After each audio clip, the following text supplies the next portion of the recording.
ভারত বাংলাদেশে হামলা করলে জবাব দেবে পাকিস্তান। বাংলাদেশের গায়ে একটা আঘাতও লাগতে দেবে না ভারত। বিরাট হুমকি চলে এলো পাকিস্তানের তরফে। ঢাকার পাশে রয়েছে পাকিস্তান।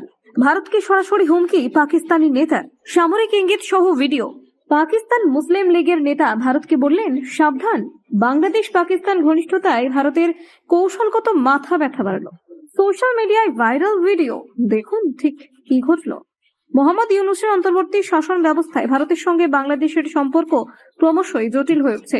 কূটনৈতিক স্তরে যেমন দূরত্ব বেড়েছে, তেমনি রাজনৈতিক বার্তাতেও ঠান্ডা ভাব স্পষ্ট। তার বিপরীতে পাকিস্তানের সঙ্গে বাংলাদেশের ঘনিষ্ঠতা বাড়তে থাকায় দক্ষিণ এশিয়ার ভূ রাজনৈতিক বিষয়ে নতুন সমীকরণ তৈরি হচ্ছে। অনেক পর্যবেক্ষকের মতে ইউনূস সরকারের সময়কালে ঢাকার নীতিগত অবস্থানে পাকিস্তানের প্রভাব বেড়েছে। কৌশলগত এবং আদর্শগত স্তরে দুই দেশের মধ্যে যোগাযোগ বৃদ্ধি পাচ্ছে বলে দাবি উঠেছে। ফলে ভারত বাংলাদেশের ঐতিহ্যগত সম্পর্ক কিছুটা চাপের মুখে পড়েছে। এই প্রেক্ষাপটে পাকিস্তান মুসলিম লীগ নওয়াজের নেতা এবং প্রধানমন্ত্রী শেহবাজ শরীফের ঘনিষ্ঠ কামরান সাইদ উসমানীর বক্তব্য নতুন করে বিতর্কের জন্ম দিয়েছে। তিনি প্রকাশ্যে দাবি করেছেন, ভারত যদি কখনো বাংলাদেশে হামলা চালায় তাহলে পাকিস্তান পূর্ণ শক্তি নিয়ে ঢাকার পাশে দাঁড়াবে।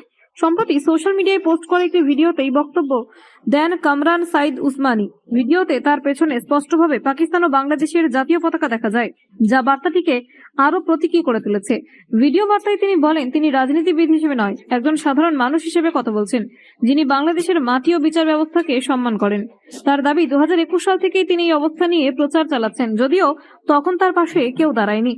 কামরান আরো বলেন, বর্তমান পরিস্থিতিতে বাংলাদেশ ও পাকিস্তান পাশাপাশি দাঁড়িয়ে আছে। তার বক্তব্য, দুই দেশের মধ্যে ভ্রাতৃত্বমূলক সম্পর্কের কথা জোর দিয়ে তুলে ধরা হয়। এই মন্তব্য দক্ষিণ এশিয়ার রাজনৈতিক মহলে নতুন আলোচনার জন্ম দিয়েছে। এরপর তিনি উসমান হাদির প্রসঙ্গ তোলেন, যিনি বাংলাদেশের স্বাধীনতা ও আত্মমর্যাদা রক্ষার কথা বলতেন বলে দাবি করেন কামরান। তার মতে, উসমান হাদি বিশ্বাস করতেন বাংলাদেশকে কোনো দেশের উপনিবেশে পরিণত হতে দেওয়া যাবে না।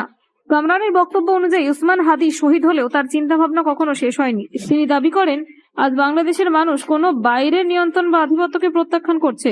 এই প্রসঙ্গে তিনি সরাসরি ভারতের নাম না নিলেও ইঙ্গিতপূর্ণ ভাষায় বক্তব্য রাখেন। তিনি বলেন, কোনো দেশ যদি বাংলাদেশের ওপর চাপ সৃষ্টি করার চেষ্টা করে বা তার আত্মমর্যাদায় আঘাত হানে, তাহলে পাকিস্তান ও তার জনগণ বাংলাদেশের পাশে দাঁড়াবে।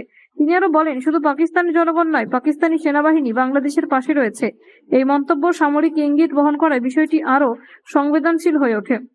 বক্তব্যের এক পর্যায়ে কামরান বলেন, যদি কেউ বাংলাদেশের ওপর সামান্য আঘাত হানার কথা ভাবে, তাহলে মনে রাখা উচিত পাকিস্তানের ক্ষেপণাস্ত্র খুব বেশি দূরে নয়। এই মন্তব্যকে অনেকেই সরাসরি হুমকি হিসেবে দেখছেন।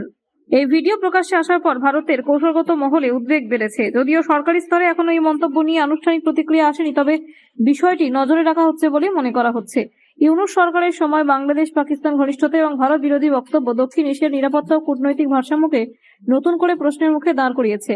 আগামী দিনে এই সম্পর্ক কোন দিকে মোড় নেয়, সেদিকেই এখন আন্তর্জাতিক মহলের নজর। Bureau report, Bangla digital TV.